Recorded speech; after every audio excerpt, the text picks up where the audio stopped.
Bon, c'est la vallée des Nobles, le site choisi pour faire les tombes des nobles. Les nobles qui étaient les grands fonctionnaires de l'État au Nouvel Empire. La 18e, la 19e et la 20e de dynastie, la région l'histoire de la région de Luxor ici, c'était roi dynastie entre 1550 et 1070 avant Jésus-Christ. Pendant presque 5 siècles, Luxor était la capitale de l'Égypte et un centre très important pour la triade divine, les dieux Amon, sa femme, la déesse Mout, et leur fils, les dieux Khonsu, et les pharaons, et les reines, les nobles, ils creusaient leurs tombes ici, et à la rive gauche de Luxor. Et les nobles étaient les grands fonctionnaires de l'État, les ministres, les grands prêtres, les généraux de l'armée, les scribes royaux, les scribes comptables, les chefs de greniers de blé. Tout ça a été considéré comme des nobles. Donc c'est les classes sociales à cette époque. La première classe, il y avait 4 classes sociales dans l'ordre de l'importance. La première classe, c'était la classe de la famille royale, le pharaon, ses femmes et leurs enfants. Et la deuxième classe, c'est les grands prêtres. Et la troisième classe, c'était la classe des nobles.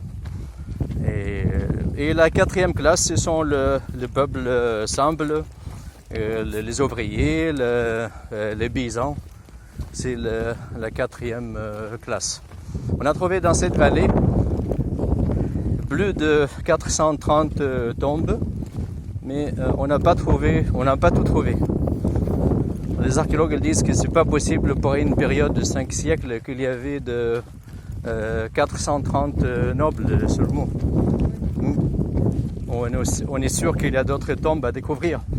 Et les archéologues ils travaillent chaque année et ils trouvent 1 ou 2 ou 3 tombes de nobles. La différence entre les tombes des rois et les tombes des reines et les tombes des nobles, dans la vallée des nobles,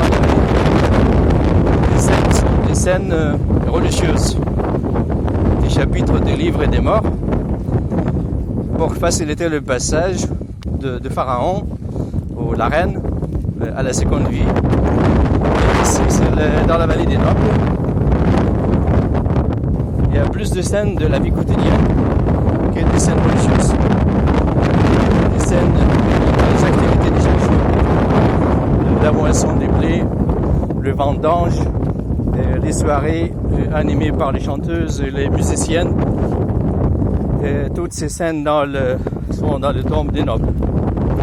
Les tombes qu'on va visiter, c'est la tombe de Nacht, qui était un scribe comptable de champ et un chef des greniers de blé. Et la deuxième tombe, c'est la tombe d'Emenena aussi, qui était un chef des greniers et un scribe comptable.